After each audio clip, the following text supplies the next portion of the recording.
বন্ধুরা, আপনারা আমার হাতে দেখতে পাচ্ছেন কিছু ক্যাকটাস গাছ এবং কিছু সুকুলেন্ট গাছ, খুবই হেলদি গাছ। আর আজকে আমরা দেখব যে এই ধরনের গাছের কীভাবে মাটি তৈরি করতে হয় যাতে গাছগুলো অনেকদিন টিকে থাকে এবং ভালো গ্রোথ হয়। প্রত্যেকটা গাছই খুবই সুন্দর এবং খুবই হেলদি। আর এই ধরনের গাছের বিভিন্ন রকম গাছ আরও এদিকে রয়েছে, আপনারা দেখতে পাচ্ছেন। যেমন ধরুন, এখানেও আছে কিছু ক্যাকটাস গাছ, অনেক ধরনের ক্যাকটাস গাছ। এখানে আমরা এই ধরনের গাছগুলোর মাটি প্রস্তুত করব। আমাদের বিভিন্ন রকম মাটি এখানে প্রস্তুত আছে, আপনারা আরও গাছ দেখতে পাবেন এখানে রয়েছে আর কি।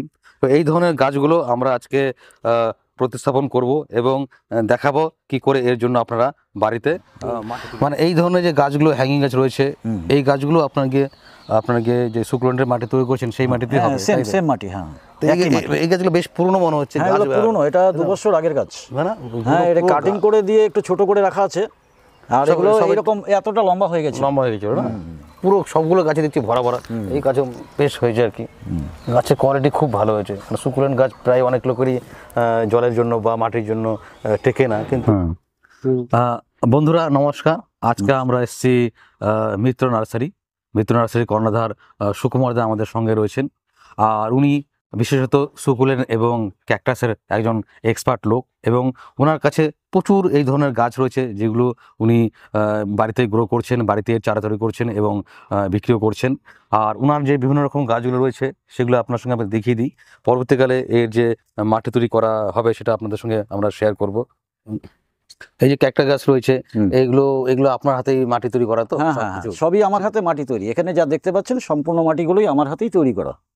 তো বন্ধুরা দেখে নিন, আমার কাছে আরো প্রচুর ধরনের গাছ রয়েছে, বিভিন্ন রকম ক্যাকটাস সুকুলেন্টের রয়েছে। এগুলো চারা গাছ, এই চারাগুলো উনি তৈরি করেছেন। এগুলো ছোট চারা। আর এই ধরনের যে গাছগুলো রয়েছে আর কি, এর মধ্যে যে মাটিটা আপনি তৈরি করেন সেটা আপনি আমাদের সঙ্গে শেয়ার করবেন বলেছেন। আমি চাই যে আপনারা এই ধরনের মাটি দর্শকরাও শিখে নিন, যাতে ওনারা এই ধরনের গাছগুলো গ্রো করতে পারে। অবশ্যই। তা চলুন আমরা আপনার ক্যাকটাস আর সুকুলেন্টের বাগানটা একটু দেখে নিই, তারপর আমরা মাটি তৈরি করার দিকে এগোবো।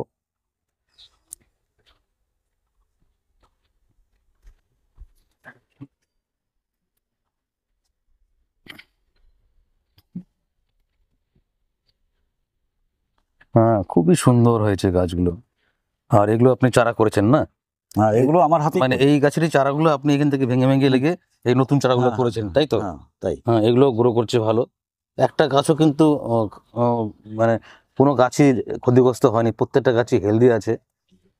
মোটামুটি এই গাছগুলো বেশ বড় হয়েছে। মোটামুটি এই গাছগুলোর এজ কত হবে? এইগুলোর এজ 3 বছর। 3 বছর হয়েছে। এগুলো 3 বছরের গাছ, যথেষ্ট ভালো গ্রো হয়েছে। দেখুন আরো ওনার কাছে গাছ রয়েছে এগুলো আর কি। হ্যাঁ, সুন্দর গাছগুলো হয়েছে, একদম হেলদি, খুবই ভালো।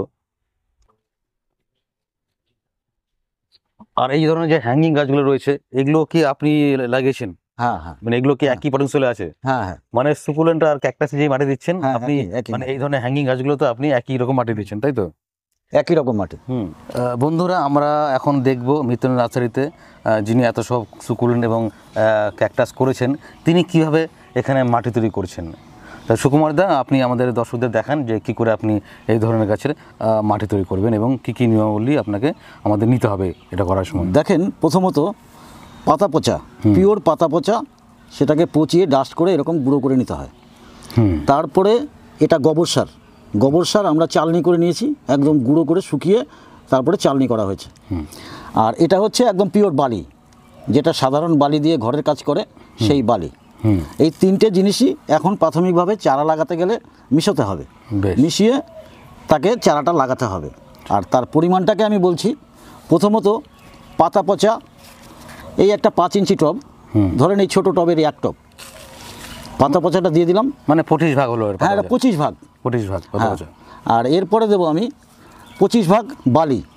এই 25 ভাগ বালি হয়ে গেল, এটা মিশানোর পদ্ধতিটা আর কি। তারপরে হচ্ছে 25 ভাগ এই সেই গোবর সার, চালা গোবর সারটা দিলাম। আবার 25 ভাগ দেব বালি, তাহলে 50 ভাগ বালি হলো, 25 ভাগ গোবর সার আর 25 ভাগ পাতা পচা। ঠিক আছে, এই 3টে জিনিস একসঙ্গে আমি মিশ্রণ করব এখন। তাহলে আমি দর্শকদের আরেকবার রিপিট করে দিচ্ছি। 25 ভাগ হচ্ছে পাতা পচা, 25 ভাগ হচ্ছে গোবর সার শুকনো, এবং 50 ভাগ হচ্ছে বালি। তো এর মধ্যে কোনো এখন নতুন করে আর কোনো সার আপনি অ্যাড করছেন না? না, এখন অ্যাড করব না এই কারণেই যে ছোট একটা চারা নিয়ে যাবে, সেই চারাটা নিয়ে গেলে তার ওই 1 নম্বর কথা ওয়েদার শ্যুটের ব্যাপার আছে, আর দ্বিতীয় কথা ওর খাওয়ার ক্ষমতাও দরকার আছে। তো এই জন্যই এখন শুধু এই প্লেনভাবে এগুলো দিয়েই করা যেতে পারে। এবং লাগিয়ে এটা দিয়ে আমি চারাটা লাগাবো এবং দেখাবো যে কীভাবে চারাটা লাগানো হচ্ছে। আমি ছোট চারা আমার কাছে আছে 2-3টে, এটা আমি পটিং করব 5 ইঞ্চি পটে। তবে এটা মেশানো হয়ে গেল। এর সঙ্গে একটু ফাঙ্গিসাইড এখন? হ্যাঁ, এটা ফাঙ্গিসাইডটা আমি দেবো কখন? এই চারাটাকে আমি লাগাবো এই পটে। এই পটে যখন চারাটাকে লাগাবো, এই যে লাগাচ্ছি, এই যে চারাটাকে আমি বসাবো এখন এখানটায়। বেশ।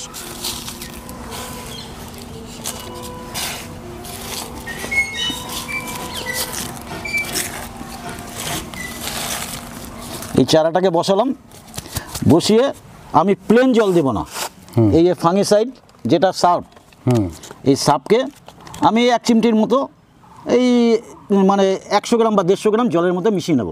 150 ml জলের মধ্যে 1 চিমটির মতো নেব এরকমভাবে।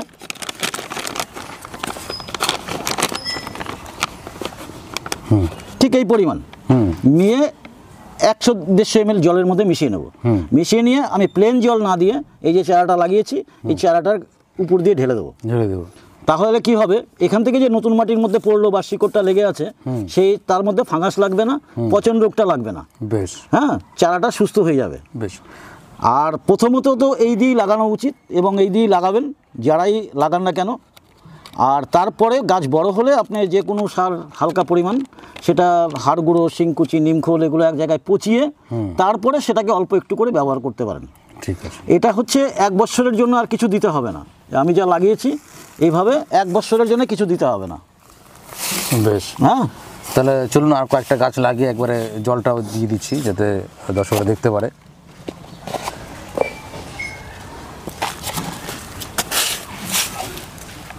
এই একটা সাকুলে ক্যাকটাসেরই প্রজাতি, এটা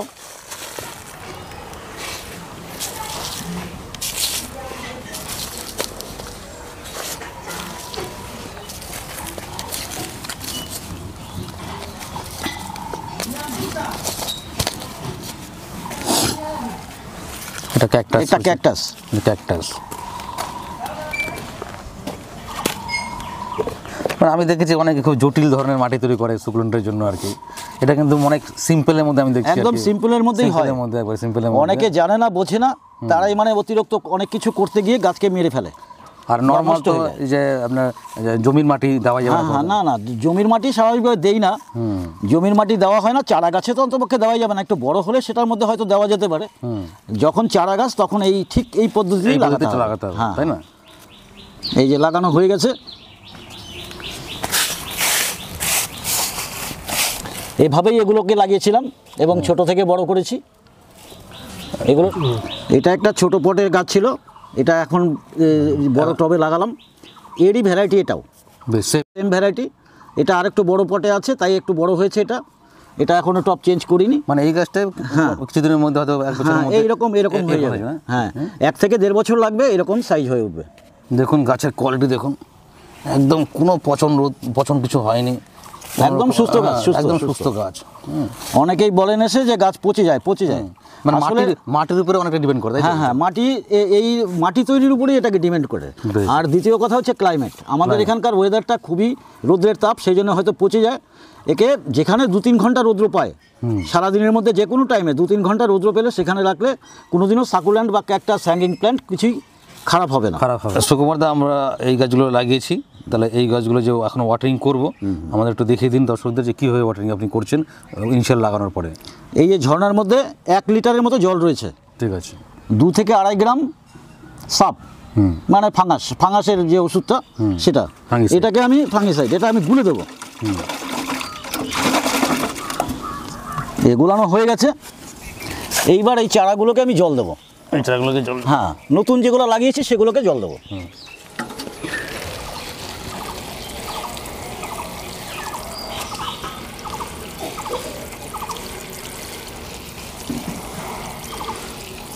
ব্যাস, এর জল দেওয়া হয়ে গেছে। মিনিমাম এইটার মধ্যে প্রথমত 10 দিন 12 দিন জল দিতে হবে না, 10-12 দিন পরে আবার জল দিতে হবে।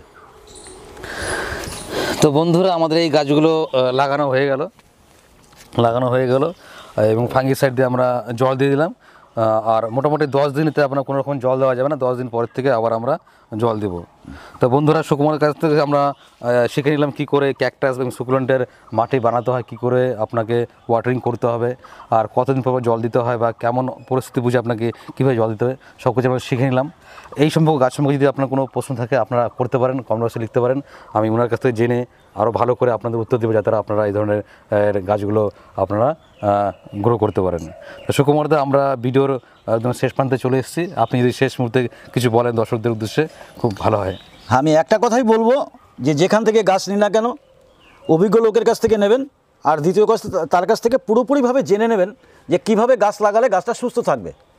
আর ওয়েদারের উপরে নির্ভর করে, আমাদের এখানে প্রচণ্ড পরিমাণ গরম, সেই গরম অনুযায়ী তার কাছ থেকে ভালো করে জেনে নিন যে গাছটাকে কিভাবে রাখলে ভালো থাকবে। এটা গ্রিন নেট দেওয়া আছে, এটা দেওয়ার একটাই কারণ, অনেক রকমেরই নেট দেওয়া যায়, কিন্তু গ্রিন নেটটা দেওয়ার একটাই কারণ হচ্ছে যে এটা আমাদের এখানে 40 থেকে 42 ডিগ্রি সেলসিয়াস তাপমাত্রাটা বেড়ে যায়।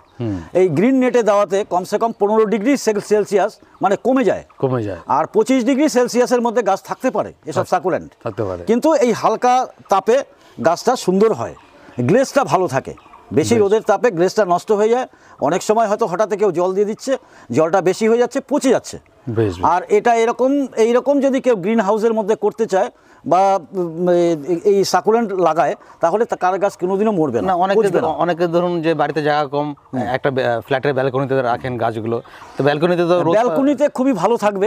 সেটা হচ্ছে 2 ঘন্টা 3 ঘন্টা তো রোদ্র পেয়ে যাচ্ছে না। যখনই 2-3 ঘন্টা একটা জায়গাতে রোদ্র পাবে, আমি তো বললামই একই কথা যে সাকুলেন্ট ক্যাকটাস এইসব প্রজাতির গাছগুলো 2 থেকে 3 ঘন্টা রোদ্র পেলেই হয়ে যায়, তার বেশি লাগে না, তাহলেই ভালো থাকবে। মোট কথা ওপেন জায়গা রাখা যাবে না, একদম ওপেন জায়গায় যেখানে বৃষ্টি পড়ছে সেখানে রাখা যাবে না, বৃষ্টির দিনে সেটা নিচেই নিয়ে আসতে হবে। সেই জন্যই যেই নেক না কেন আমি তাকে বলেও দিই যে যেখানে 2 থেকে 3 ঘন্টা রোদ্র পাচ্ছে সেই জায়গায় লাগালে একদম স্থায়ীভাবে থেকে যাবে, কোনোদিনও পচবে না।